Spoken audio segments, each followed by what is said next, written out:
Brazil ফ্যানদেরকে আমরা বলতে পারবো আমরা সেমিফাইনালে। জন্য আমরা চাই যে ব্রাজিল ফ্যানদের একটু খুঁচামারি হচ্ছে জিতবো, এটা প্রথম থেকেই বুঝে গেছি, তো আমাদের কোনো চিন্তা ছিল না।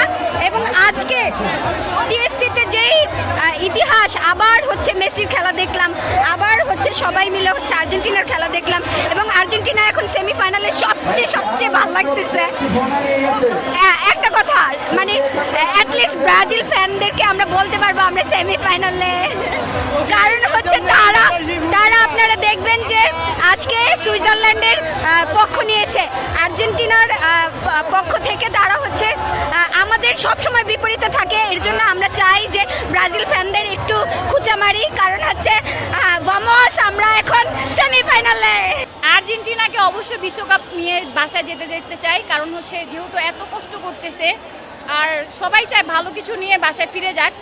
আর আমি চাইবো যে আমরা মেসির থেকে আমাদের আসলে আর কিছু চাওয়ার নেই, আমরা সব কিছু পেয়ে গেছি অলমোস্ট। আমরা 2022-এও বিশ্বকাপ পাইছি, আর এবার চাই সুন্দর একটা বিদায়। সেই ডেমরা থেকে আসছি অনেক দূরে থেকে, প্রথম থেকে বৃষ্টিতে ভিজে খেলা দেখতেছি, অনুভূতি একদম অন্যরকম, আউটস্ট্যান্ডিং।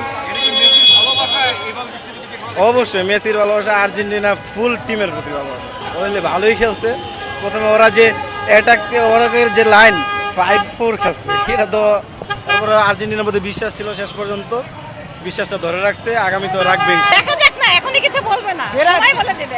আমরা আর্জেন্টিনার সমর্থক, ফ্রান্সের সাথে তো গতবারে ওয়ার্ল্ড কাপ ফাইনাল খেলেছে, তো আমরা চাই এখন নতুন দল আসুক, নতুন কোনো দলের সাথে আমরা ফাইনাল ম্যাচ খেলতে চাই, এইটাই আমরা আশাবাদী। তো আমরা ম্যাচের শেষ বিশ্বকাপ বলে আমরা এই 2026-এ আমরা চ্যাম্পিয়ন হতে চাই, মেসির পায়ের জাদু দেখতে চাই, মেসির শেষ বিশ্বকাপ মনে হয় এটাই।